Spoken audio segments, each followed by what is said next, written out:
Brainstorming domain names. Okay, so you've started to dabble a bit in affiliate marketing and you have an idea of the type of product that you'd like to sell. You need to come up with your own domain name so you can have either a website or maybe even just a small page about what you're promoting. So how do you go about doing that? Well, I would suggest that you brainstorm, that you think about possible domain names. I want to go ahead and show you GoDaddy is the most popular domain registrar, and it is who we're going to be using, for example here. So let's say that I sit down and I come up with some domain names. I would encourage you to just write them down, and then you can come here and see if they're available. So let's say that I decide that I want it to be dog training. Okay. Well, first of all, that is way too general, and unfortunately, probably taken about 2 seconds after the internet went online. So it's not available. However, it's actually so general they didn't even give me. They did give me some things that are available. Dog travel training, my pet training online. That's actually not too bad. So you can see how GoDaddy helps you. They say, sorry, this is taken, but here are some additional suggestions. Dog company training, pet memory training. Let's try it again. Let's say dog training help. Let's see what comes up. Okay, so the .com of course is already taken, but again they give you some additional ideas here. Dog training support online. Okay, but that's not too bad. My pet training assist. So again, you kind of get the ball rolling, and then GoDaddy is going to help you along the way.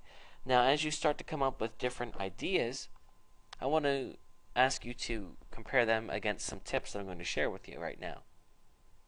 You want to make sure that your domain name is relatively short and easy to remember.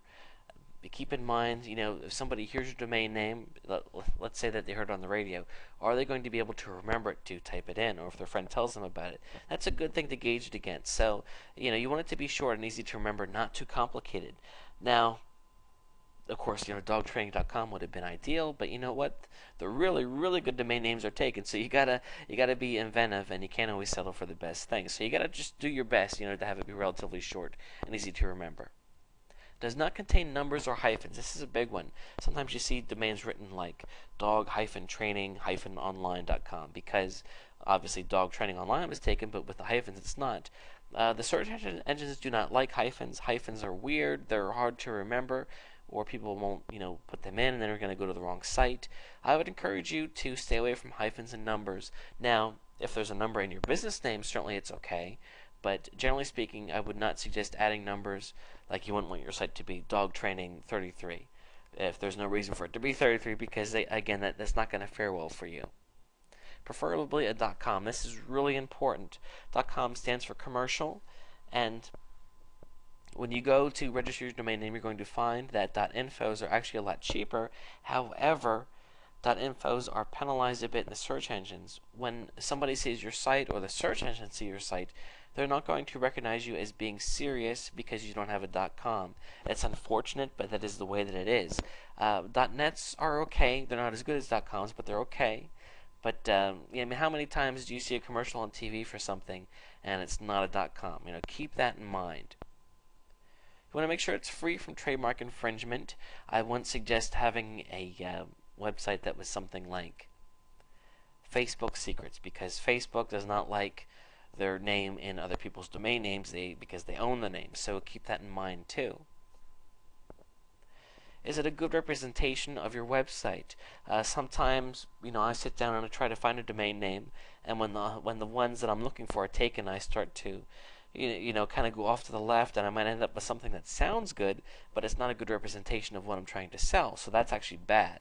So just keep all those things in mind, and brainstorm and come up with a couple, and then kind of narrow it down. Sometimes you might want to ask your friends or your wife or your spouse or whatever, what do you think about this? What do you think about that? And just think about it, because it is a name for your business. It is not something that's easy to change.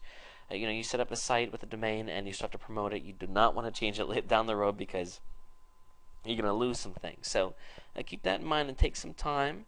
I won't fret over it too much, but come up with something that's going to be good for you.